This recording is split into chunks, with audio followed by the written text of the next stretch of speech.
আপনারা জানেন যে আজকে খুবই কনসেনসাস কমিশনের সাথে পলিটিক্যাল পার্টিগুলোর আজকে খুবই একটা গুরুত্বপূর্ণ পর্ব শুরু হলো এবং আশা করছি যে আগামী 12 কার্যদিবসে এই অনেকগুলো এই ক্রুশিয়াল যে টক্সটা এটা কমপ্লিট হওয়ার আশা করছি আমরা, এবং আমরা আশা করছি যে আগামী মাসে এটার একটা এই যে জুলাই চার্টারটা এটা গৃহীত হবে।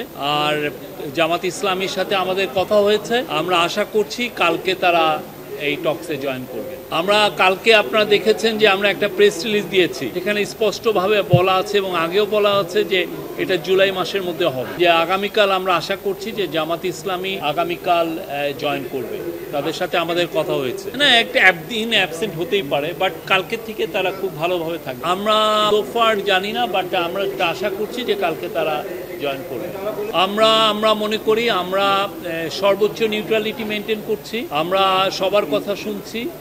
জুলাই গণঅভ্যুত্থানে যারা জয়েন করেছে আমরা সবার সাথে সমান, সবার সাথে আমরা সবাইকে আমরা মনে করি তারা সবাই আমাদের অংশীজন। তো আমার মনে হয় না যে এটা মানে সত্য, আমরা আমাদের সর্বোচ্চ নিউট্রালিটি রাখি। এটা একটা খুবই ক্রুশিয়াল পর্ব, খুব দেখছেন তো আজকের থেকে ইন্টেন্সিভ ডিসকাশন হচ্ছে, খুবই সুন্দর পরিবেশে সমস্ত প্রায় সব পার্টিগুলো এসছেন এবং আমরা আশা করছি যে এটা খুব স্মুথলি আমরা জুলাই চার্টারটা গৃহীত হবে।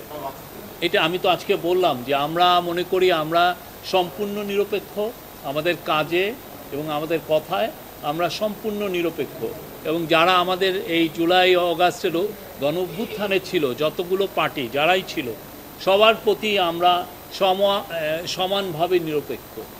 আমরা মনে করি এই প্রত্যেকটা পার্টি আমাদের অংশীজন না, এইখানে একটা বিবৃতিতে কোনো নিরপেক্ষতার কিছু নাই। এরকম আপনারা যদি পুরো ইউরোপ জুড়ে দেখেন, হ্যাঁ, ইভেন কিছুদিন আগে মালয়েশিয়ায় এরকম হয়েছে, একটা পার্টির সাথে একটা গভর্নমেন্টের এরকম একটা জায়গায় আন্ডারস্ট্যান্ডিং হলে তারা এই ধরনের একটা ঘোষণা আসতেই পারে। এটা এমন, আর এটা তো এমন খুব যে বড় ফর্মাল এমন কিছু না, যে এটা জাস্ট দুইজনে বলা যে আমরা এই কথাগুলো বল, দুইটা পক্ষ থেকে একটা কথা বলা, এই দুইটা পক্ষ থেকে একই স্টেটমেন্ট দেওয়া 4টা প্যারাগ্রাফে।